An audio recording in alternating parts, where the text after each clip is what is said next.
Isis knows exactly what you want and how to achieve it.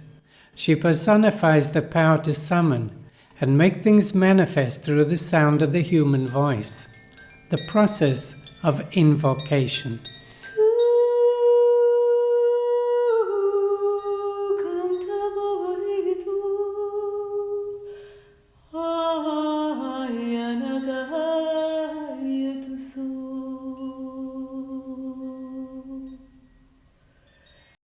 Isis is one of the most well-known figures in Egyptian mythology, and, like all the others, greatly misunderstood.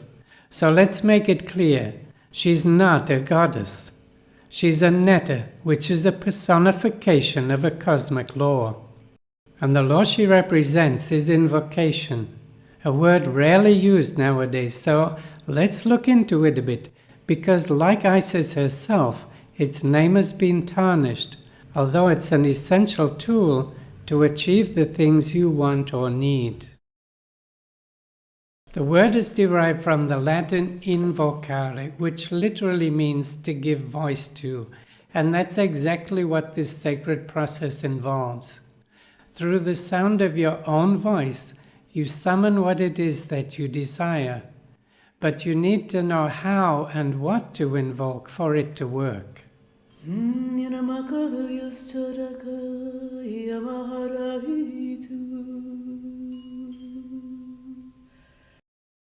Isis cannot provide material things like money or employment, but she can set up a vibrational environment in which such things can begin to manifest for you. While it's not difficult, it needs some explanation, so bear with me, because what is invoked is not the thing that you desire, but rather the netta that can make it manifest for you. Through invocation, Isis acts as a facilitator, since she summons one or more other nettas to bring about a desired result. And though it's not absolutely necessary, becoming more familiar with the nettas, knowing their names and their vital properties, comes in handy.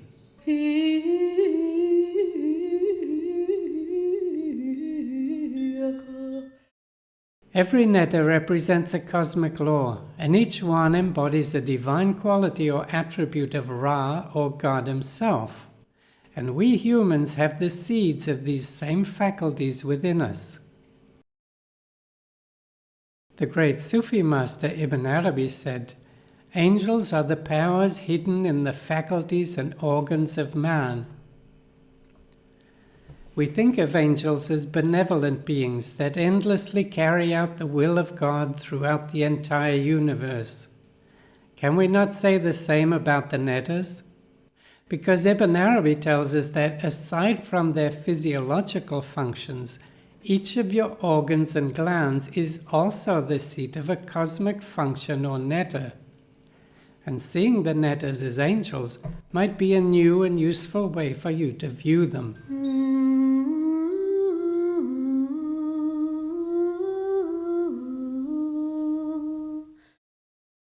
Invocation works through analogues, so by invoking a netta from the metaphysical realm, you're simultaneously activating that same property within yourself and establishing a magical connection between the two. Think of it like using the internet, except rather than connecting through an external device, Isis acts as the agent within you that summons the appropriate netta. Once the internal and external nettas start vibrating at the same frequency, you can ask for the help you need.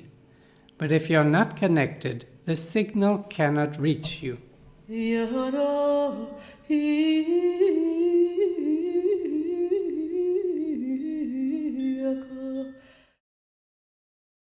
Sight, hearing, breathing. They report to the heart, and it makes every understanding come forth.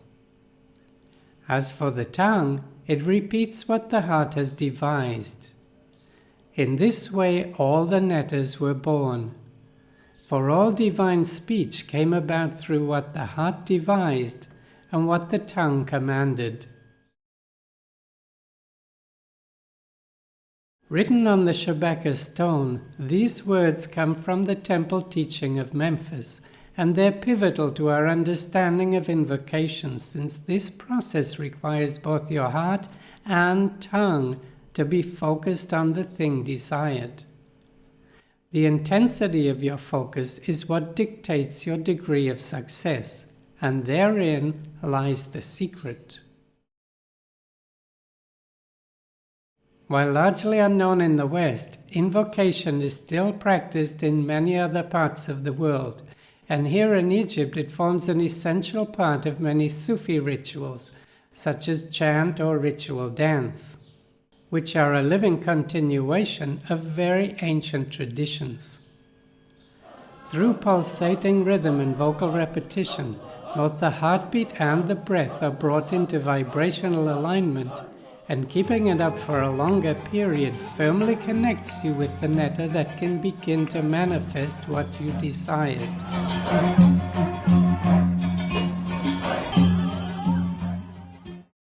Isis was known to be great of magic, and invocation is a magic ritual.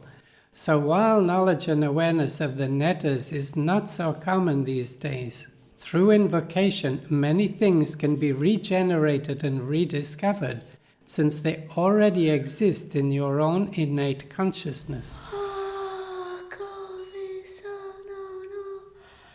The magical power of Isis is unstoppable. So it's no surprise that she's reappeared in more recent times under the name of the law of attraction. While Abraham Hicks presents her in a new and different way than the temple teaching, he still captures her most essential properties and deserves full credit for bringing a conscious awareness to millions all over the world.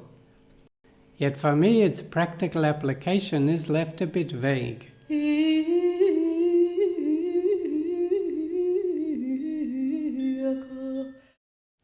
How can I attract success or money or romance? The answers remain elusive because attracting is a passive verb while summoning is active. And if you know anything about magnetism, the negative pole of a magnet is an active force that can only attract. Yet it's just half of the story. Osiris is the twin brother of Isis, and he's a male netta that acts as the positive pole of the magnet and completes the circuit. And this explains the truly magical nature of Isis, because her role is to attract and provide everything needed to fulfill the contract of Osiris, your contract. She knows exactly what's in it and how to achieve it.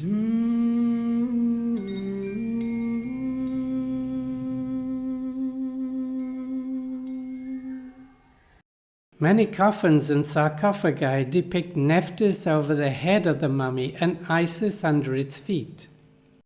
Doesn't that seem odd since she's such an active force? But there are many reasons why she's there.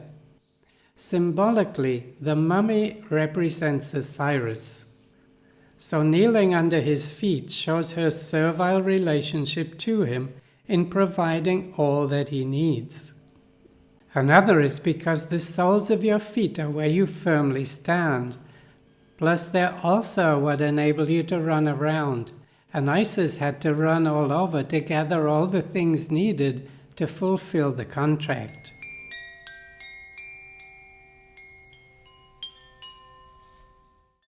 Well, that was an introduction to the netta Isis and this sacred process of invocation. And there's still lots more to learn about her and all the other nettas, so stay tuned by clicking on the like and subscribe buttons. And remember, you can also support the channel by clicking on the link below to buy me a coffee. And as ever, thank you for watching.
Na na na